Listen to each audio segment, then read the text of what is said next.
Welcome to the Physician Wealth Med podcast. It's wealth medicine for doctors. If you're a doctor and you have no time, it looks like you found us just in time. This podcast is for all doctors who would like to work on their personal wealth, but do not have traditional hours to do so because they have no time. We're here to jump into topics that will help you address your wealth both inside and outside of your practice so that you can live the life of significance you're dreaming of. You'll hear from your peers, you'll hear from industry professionals, and your host and wealth advisor, me, Kevin Sullivan. This is your time. Now let's get started with today's podcast.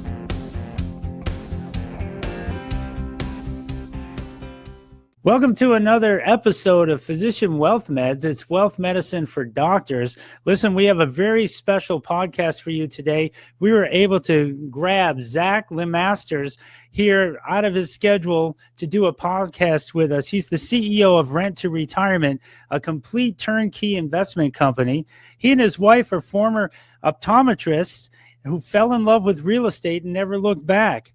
They've developed an incredible method of finding the best markets and properties, and they offer comprehensive services where they help handle everything to finding the properties and even managing them. And you can check out their website at renttoretirement.com. So welcome, Zach, to this podcast today. Kevin, thanks so much for having me on. I'm very excited to be here. Thank you so much. Would you mind if I just read your mission statement that I found on your website? Because I just love how it talks about generational wealth. It says, our mission is to provide you with all of the key education tools and resources to learn how to build a sustainable real estate investment portfolio to achieve financial freedom and generational wealth. One of the things we talk about on this podcast day in and day out is helping physicians find and build their wealth inside and outside of their practices so that they can have sustainable wealth for generations to come. And when I read yours, I thought, man, that aligns so much with what we're doing on our end of things. And real estate is just a great tool to get you started doing everything that you need to do there with tax incentives and all of that. But I don't want to get ahead of myself. Let's just talk to Zach about it. Hey, Zach, tell us about your company and your backstory, how you came to do what you're doing and why you're doing what you're doing. Yeah, and I'll try to keep this somewhat short, Kevin, but again, appreciate you having me on. So our company is, as you so nicely mentioned, Rent to Retirement. We're the nation's leading turnkey investment company. That's kind of a buzzword a lot of people hear, but essentially what we do is we identify the best markets throughout the country that have the best investment opportunity. And then we stand up our local teams in those areas to be able to, either build about 80% of what we do is new construction. We love A-class new construction assets, and what we can talk about why that's a beneficial real estate asset to own. But we either fully renovate or newly build properties in the markets that offer the best returns, have the best appreciation, have immediate equity.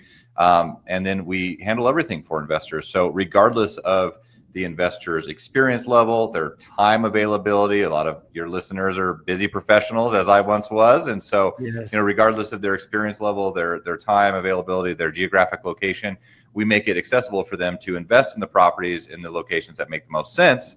And then we handle everything for them, as well as building them, helping them build a strategy and a plan, especially on the tax side. We work with a lot of docs as well, just because of my background as well. So we have a lot of high income earners that they're looking to buy real estate to, have 6-figure tax write-offs every single year against their active income, which we help them do. And we can talk about that as well. But my background has nothing to do with real estate, as you know. So my wife and I are both optometrists. I went to the Air Force. I was commissioned on the HPSP scholarship.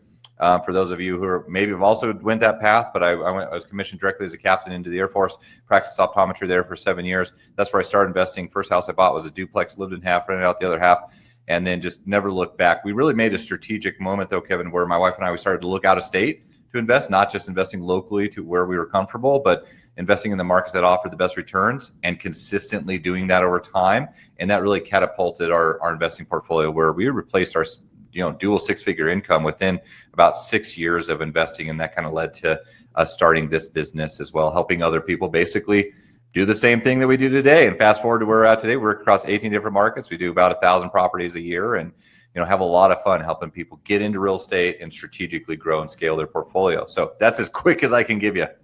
Now you just unpacked a whole hour and a half worth of podcast material right there. But let's just say there's doctors that want to do this, but of course, a lot of times there's no time, and they would just like to get their feet in the water because they've heard about it, they've seen ads, they've seen sites, and they've always wondered how to do it. What was your first decision to say, okay, we want to do this once?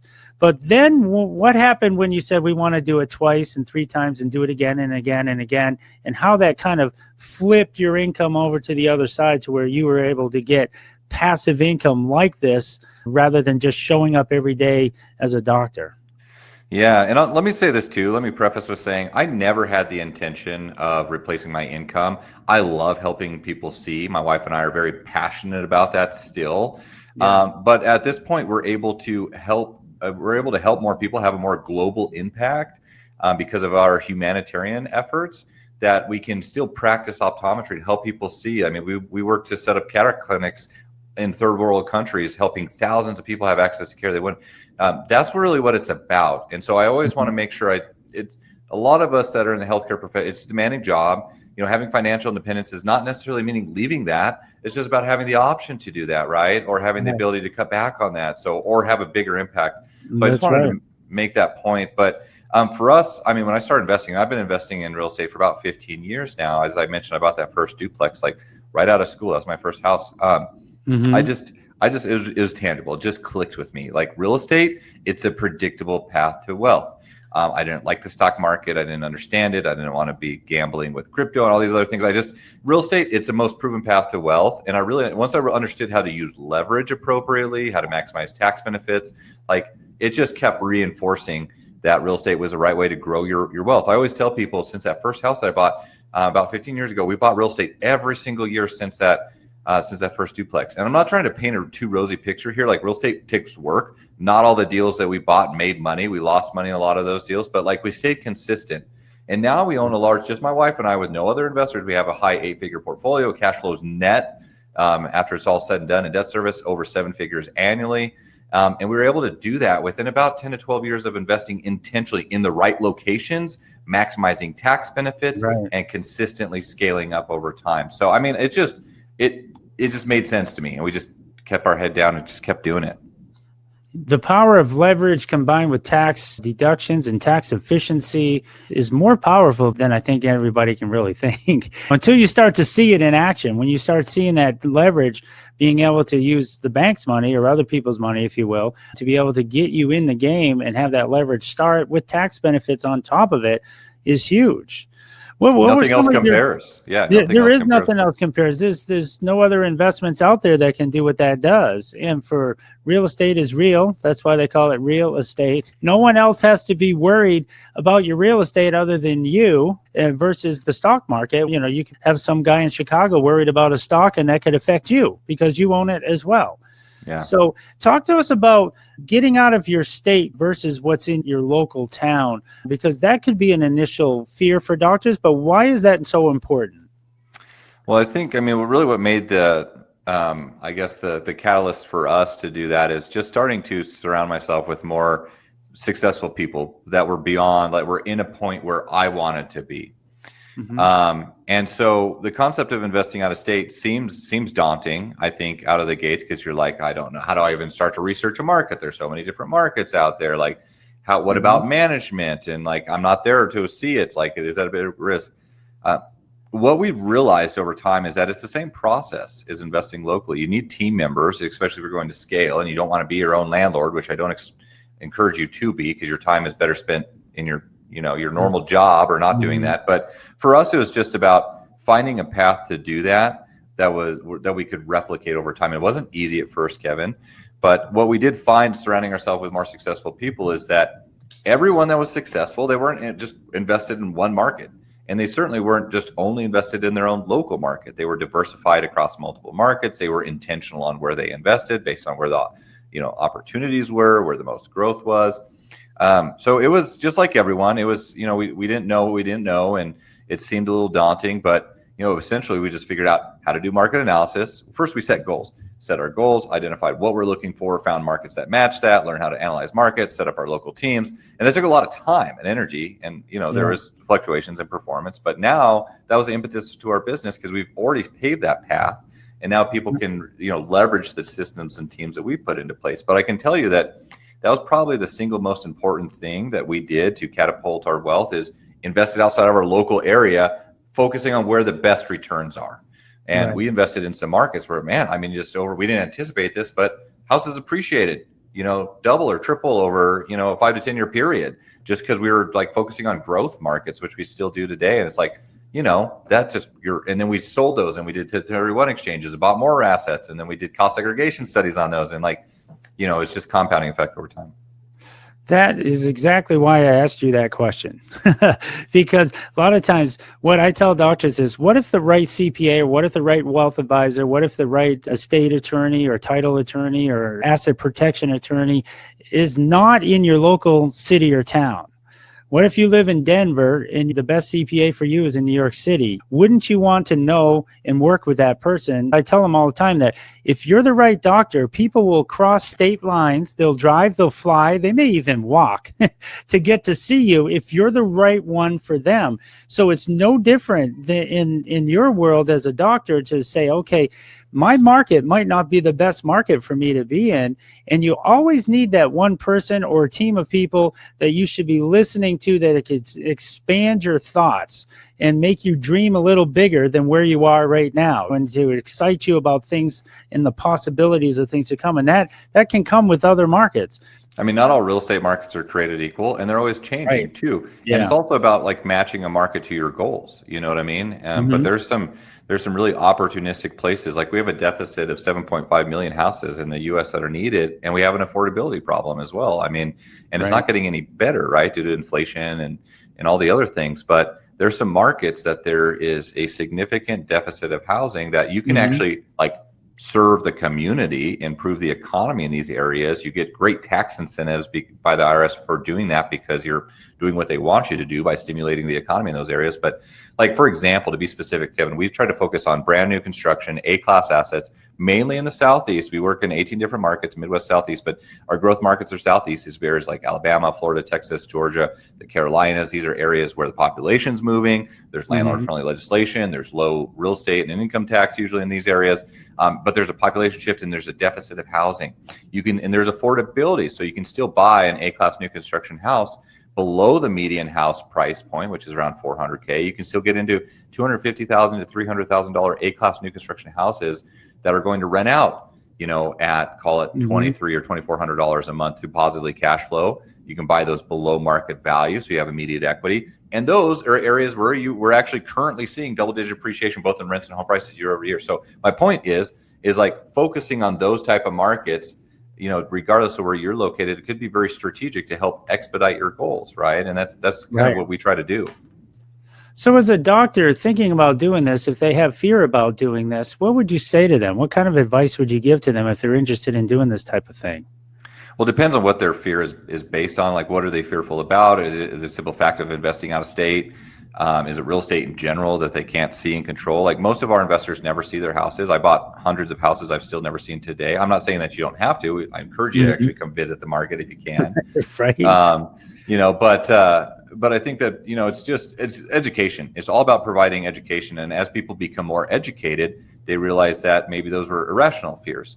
For example, investing, a common thing would be okay, I heard you say Florida, but what about insurance? I've heard these insurance gets crazy. What about hurricanes? All these things. And while those can happen, every geography has its own unique area or unique issues with weather. You just have good insurance. Again, we don't build in flood zones. We try to be in, we're not having these 3x insurance costs because of older houses that aren't built to current standards. We're not building on coastal areas and flood zones that aren't you don't have the same exposure to hurricane. We've just had hurricanes that came through Southwest Florida, and all houses were fine. So, or investing out of state. What if I never, how do I know that my tenants take care of the property? How do I know my management is taking care of everything they need to do and doing accounting appropriately? So it's just through education and explaining to people that there's a process to follow. We've been in business over 10 years. We have an excellent reputation with thousands of 5-star reviews on sites like Bigger Pockets and BBB. So there's that reputational component.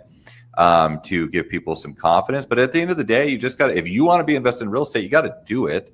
Right. I love real estate because, to your point earlier, it's a physical asset. It's not, Yes. It's really hard to lose money in real estate if you are intentional about where you invest in good areas and you just hold it over time. It really is hard to lose money. All real estate goes up in value. You may have tenant fluctuations from time to time. You may have repairs that come up, but it's all about investing. The key to this is investing in good areas with good teams and doing that consistently over time. Right. But we do help people do some really creative tax stuff. I don't know if you want to talk about that or not, but I mean, yeah, I was going to say, what's it look like for a doctor to work with your firm? Like, talk to us about the academy you got going on.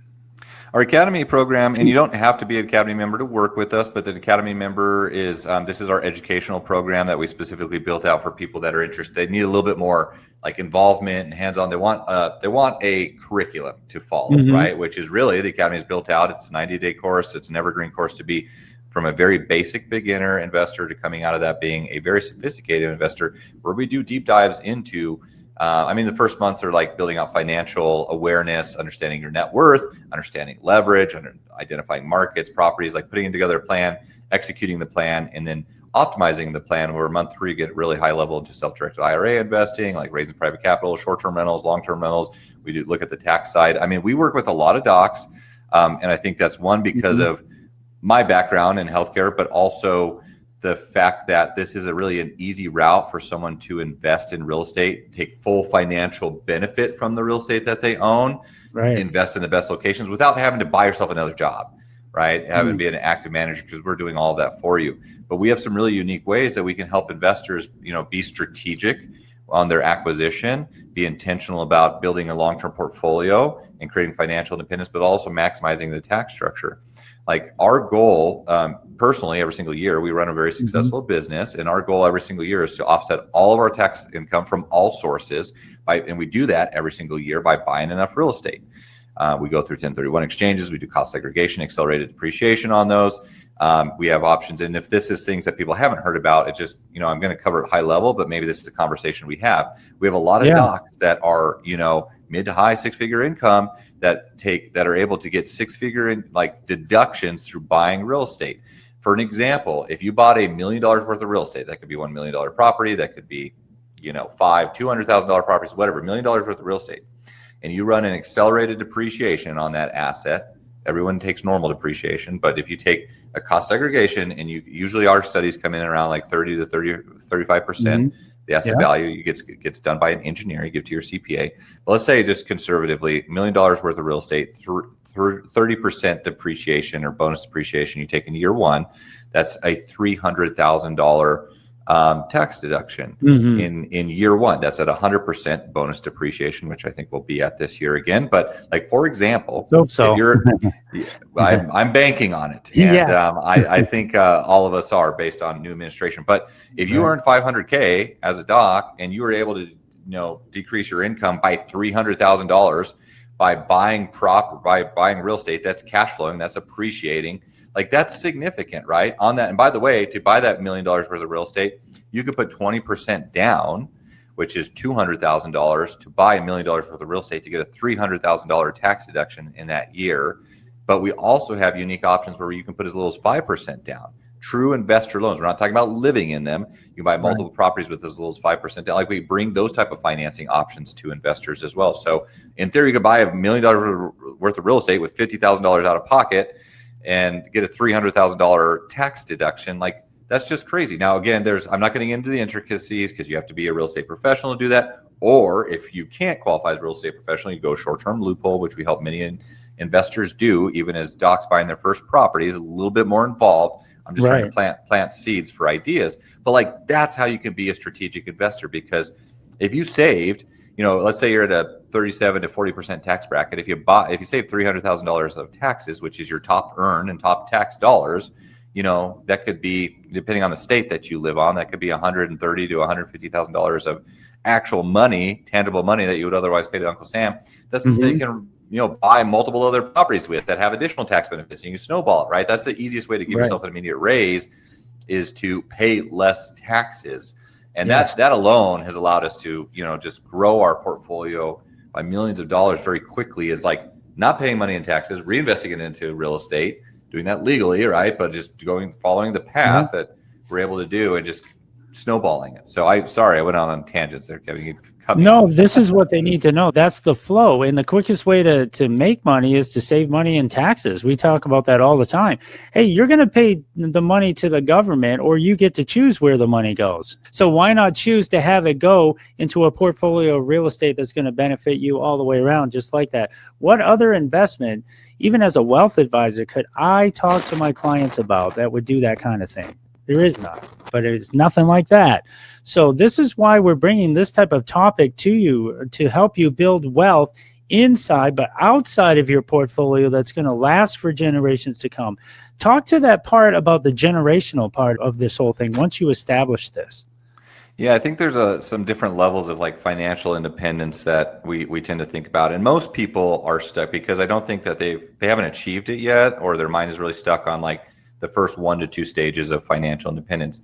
And again, when we talk about retirement, it's not just quitting your job; it's having the financial security where work is optional, or you can cut down work hours, or you can earn more than your current job could allow. But when we think about financial independence, like the first stage is I think about like just covering expenses, right? So if your expenses on an annual basis was $60K or $5K a month, like, if you had rental income, which could be a handful of properties that earn you $5K in rental income, that should be increasing year over year as rents go up. Like now, that covers your expenses. I don't consider that financially independent. Some people would. The second level of financial independence is like replacing your income, your active income. That takes a little bit longer, especially if you're a high income earner. But once we start applying some of these tax benefits and like compounding real estate over time, I think that's true financial independence, where you're bringing in more passively at or more than your W-2 job, and work truly becomes optional. The third level of financial independence is where you create like lifestyle money and generational money, which, let me tell you, no one really thinks about this. Like when I came in to start investing, at no point was my goal to replace my active income. I really enjoyed what I did. I never really fathomed that we'd be at the financial position we are today, but we just kept investing. But the third level is where you've far surpassed your active income with your passive income, where you can also, you built a portfolio that you can pass on to future generations. Most people don't even think about that, like how that would work, or how that needs to be structured, passing on generational wealth, because they probably haven't been inheriting money. I mean, I certainly did not. And that's just a new concept. But in real estate, like, think about this. You're building a business, a portfolio that just it compounds over time. Real estate goes up over time, rents go up. Like, that is a physical asset that you can pass on to future generations. The beautiful thing about real estate, again, is you get step-up basis. If you do it appropriately with estate planning, you get step-up basis. So there's not this huge estate tax that could take 40+%. Like, there's a lot of benefits financially to be able to pass on your real estate to future generations, where they can continue to benefit from that. So that's kind of what we mean when we talk about generational wealth. But I'll say this too, Kevin. Generational wealth is not just about passing people money or assets. It's about education.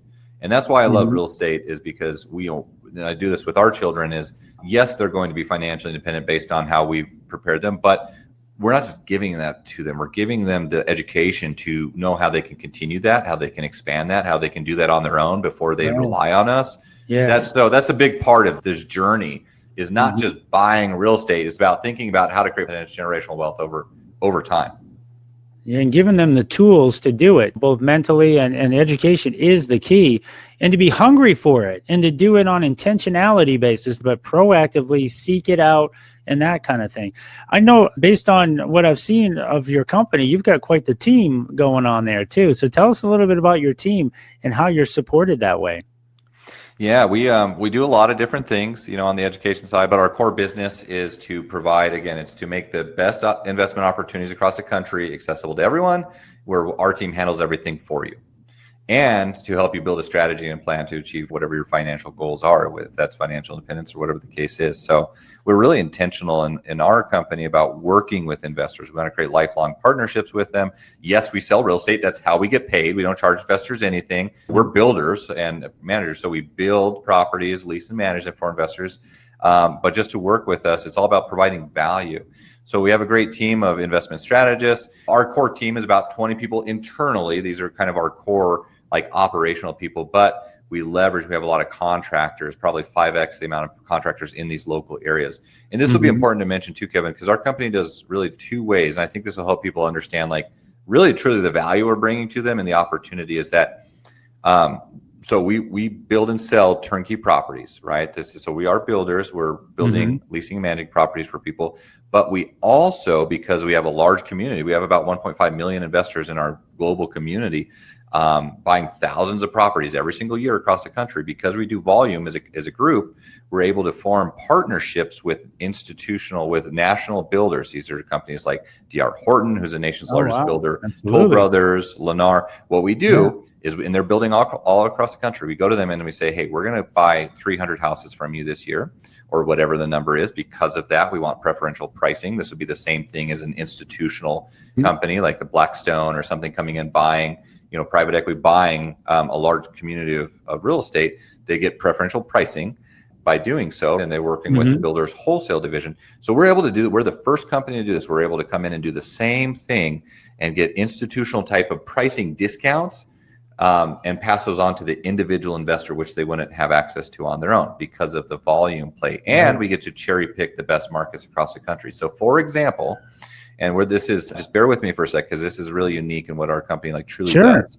So let's say a $300,000 house in, say, North Carolina or wherever it is, that's positive cash flow and the numbers make sense, and all the fundamentals are met. That $300,000 house, you could go buy it from D.R. Horton if that's who the builder is on those at $300K, or being a part of our community because we get the volume type of benefits, these incentives, what we call them. Let's say you get a 10% incentive. Incentives usually go between 6 to 12% on the inventory. Let's just say 10% on this $300K house for simple math. That means $30,000 is the incentive amount that you have to use you as the investor however you want. You can take that as a price reduction. So you're buying that $300K house at $270. You have immediate equity in the house. A lot of people say you can't buy turnkey with immediate equity. This is a perfect example of how you can. So this allows you to cash flow better and have immediate equity to sell or burr in the future and refinance, whatever the case is. Or where it becomes more unique is you can take that 10% incentive, that $30K, and take it back as cash at closing. So if you're putting 20% down and you're getting 10% back on that at closing, cover half your down payment. That allows you to buy twice as much real estate. That skyrockets your ROI. You can also use that to buy down rates. We can get interest rates down into the 3.75% today on a 30-year fixed loan, buying rates down, which is the Fed's never going to get us back there, in my opinion. But that's a way to create a really unique loan structure. So this being said, this is in addition to what we provide to our investors is accessing new construction deals across the country, is also having better buying opportunities. So if you match, I mentioned a 5% down loan earlier. So think about this. If you buy a brand new construction house, that same $300K house with 5% down, that's $15K. You get, let's say that has a 10% incentive and you take that as cash back. You can, in theory, buy, and we have plenty of people doing this, especially those doing the tax benefit stuff. You can buy a $300K house where you put $15K back down, you get $30K back at closing. You're into for no money down and actually put money back into your pocket. So now, again, these are just different options for different people if that's the right scenario. But, these are just some of the unique things we make available to our investors, Kevin, so they can be strategic investors. So they physically own the property, or do they own it through your group, or how does that all work? We are not raising capital from people. We don't participate in any of the equity. We help you build your individual portfolio. So you're 100% the owner of the asset, which is, the best position you want to be in, right? That's a benefit of owning real estate is you have 100% control over it and 100% of ownership of it. But yes, you're 100% owner of the property, and you can do whatever you want with it. We just help you kind of map out the plan. We have the management set up for you. Yeah, I just wanted to make sure that the doctors understood that you are owning your own property and with all the benefits that come with it. So this is definitely worth looking into. If you're a doctor on the edge kind of thinking, how would I ever start something like this? This is your podcast. I hope you're taking notes, replay it, listen to it over and over, get in contact with Zach and his team at renttoretirement.com. Any other thoughts that you would like to deliver to the doctors here before we end the podcast? For everyone that's working hard, serving our communities in the healthcare setting, and it's busy lifestyles. I know that I've worked in private practice. We own private practices. I was a military doctor for a while, but I get it. But look, real estate is the best investment you can make. I think long term, we call it the ideal investment. Kevin, this is an acronym for all the ways you build wealth. Most people just think about the cash flow. People understand that houses appreciate over time, but they don't truly understand how those numbers compound. You know, if you have $20,000 to put into a stock market and that stock goes up 5% per that year, I mean, you have $1,000. That's a true 5% return. You pay $20,000 and invest in real estate and leverage, and you buy a $100,000 house, and that house goes up the same 5% that year, which is really conservative in appreciation. But that house is now worth $105,000. You put $20,000 down to buy it, but you got $5,000 back in appreciation. Now you have a 25% return on your investment. So it's just understanding money. But we call real estate the ideal investment. It's an acronym for all the ways you build wealth and earn money. I is income. That's your cash flow. That's what most people think about initially because it's tangible. But the other ways this is how you build true wealth in real estate. So D is depreciation and your tax benefits. There's nothing else that compares to real estate in tax benefits. E is your equity buildup as the tenant's paying the loan down for you. A is appreciation because all real estate goes up regardless of short-term fluctuation, and it's leverage. And there's nothing else that you can use with leverage. I think you talked about this in the beginning just to reinforce this though. Real estate is such a cool thing. Think about this for a moment because you can put down a small portion of your money to buy an asset, or possibly none of it, to buy an asset that you have 100% ownership of, 100% control over, that you get 100% of the tax benefits and income from, that you borrow the majority of the money from someone else to buy, i.e. the bank, that someone else is paying that loan off for you, the tenant, right? So when you think about that and you run the math over a 20, 30 year period and all these different ways that you're earning wealth or compounding over time, I mean, guys, that's just how you build wealth. And I know everyone's busy as working in their healthcare profession and making a lot of money, paying a lot of money in taxes. The more you can be strategic about that and using real estate to your advantage, I just think everyone would benefit tremendously. So that's some parting words on just real estate in general. Keeping more of what you make, that's very super important. Zach, I want to thank you so much for joining us here on this podcast today. We like to say it's wealth medicine for doctors, so you gave us a lot of good medicine today. This is real estate medicine for doctors, and I encourage every one of you that would listening to this and would like to jump in on this journey, start the process, or even if you're already on it and you want to refine it, go to renttoretirement.com and get a hold of Zach's team. They'll be able to help you immensely. So thank you very much for your time today, and I appreciate you jumping in on this podcast with us. Maybe we could do this again for a follow-up. Let's do it. Thanks so much, Kevin. All right, thank you. That's our podcast for today. And remember, if you're not working on your personal wealth, who is? Please share this podcast with your friends and colleagues, and make sure you subscribe, like, and share. Any questions about what you heard today, please send an email to kdsullivan@lpl.com. Physician Wealth Meds, wealth medicine for doctors.